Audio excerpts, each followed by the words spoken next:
You know the movie scene. The family gathers in a wood-paneled office, a lawyer cracks the seal on the will, and everyone finds out who gets the fortune. The reality is usually a lot more paperwork, a lot less mahogany, and a maze of probate courts and tax penalties. Before you can even think about passing down your wealth, you have to solve a much more immediate problem, making sure you actually survive your own retirement financially. Retirees face a massive tension. On one hand, you want to help your kids buy a house or pay off student loans today. On the other hand, holding on to those assets is the only way to protect yourself against unpredictable, catastrophic healthcare costs later in life. It is incredibly common to start giving away chunks of your nest egg under the guise of helping the kids get ahead. But doing this too early or too aggressively sets a dangerous trap. Look at this line chart tracking a hypothetical $1 million portfolio over a 30-year retirement. Aggressive early gifting rapidly depletes your capital just as long-term care costs spike in your 80s. Retaining those assets maintains a stable baseline.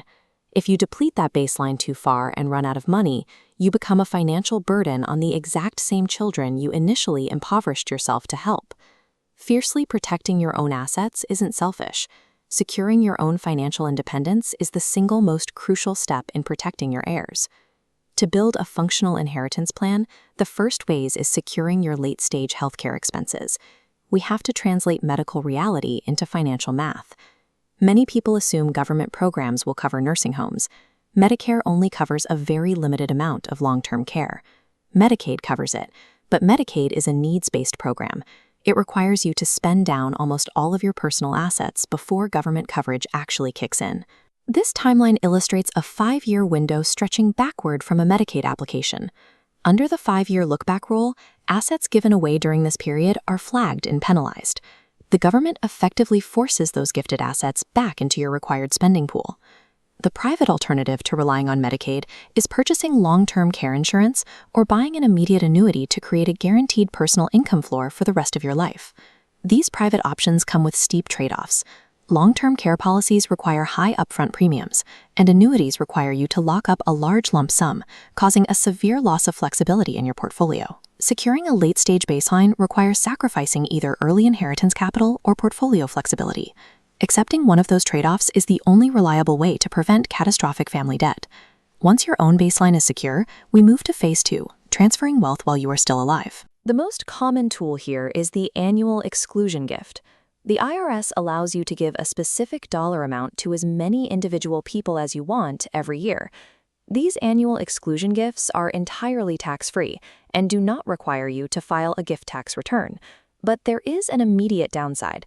The moment you hand that money over, you permanently lose all access to and control over that capital. There is also a major hidden tax complication. This split screen chart compares an asset you gift while alive versus an asset you leave behind after death. The gifted asset retains its low original purchase price, but an inherited asset gets a step up in basis, resetting its baseline value to the current higher market value. When heirs sell a gifted stock, they owe massive capital gains taxes on all prior growth. If inherited, they owe almost nothing. Some retirees try to navigate this by giving cash to minors through custodial accounts, known as UTMA or UGMA accounts, which are simple ways to invest for grandchildren. Custodial accounts carry dual risks. Depending on the child's age and income, the earnings in the account might actually be taxed at your higher rate.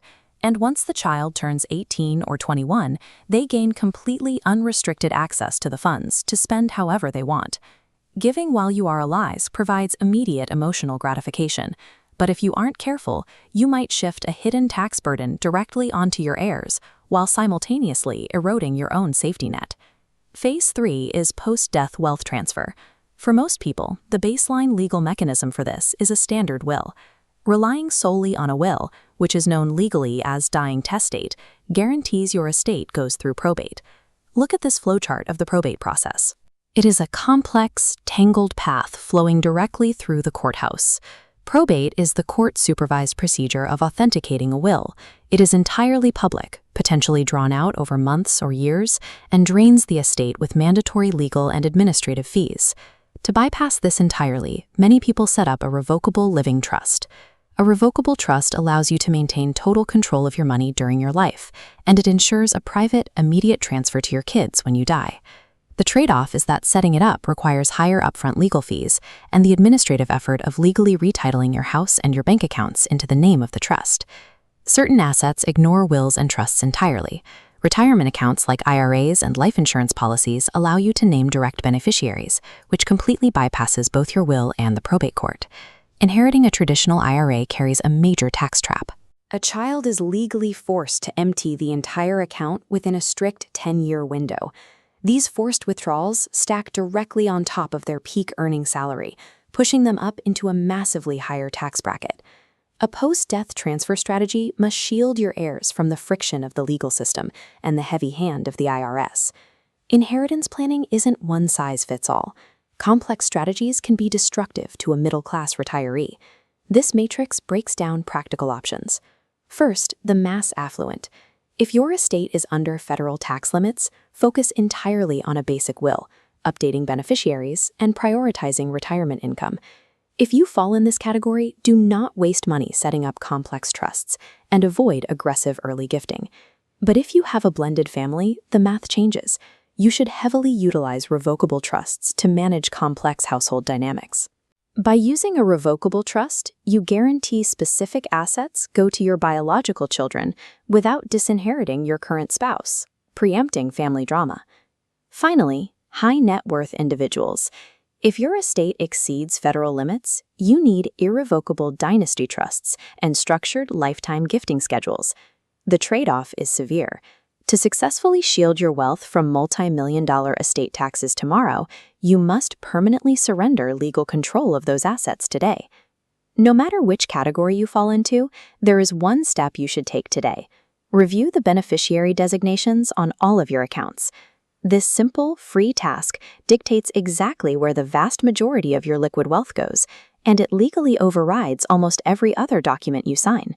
The strength of your financial legacy rests on the clarity and precision of the plan that delivers it.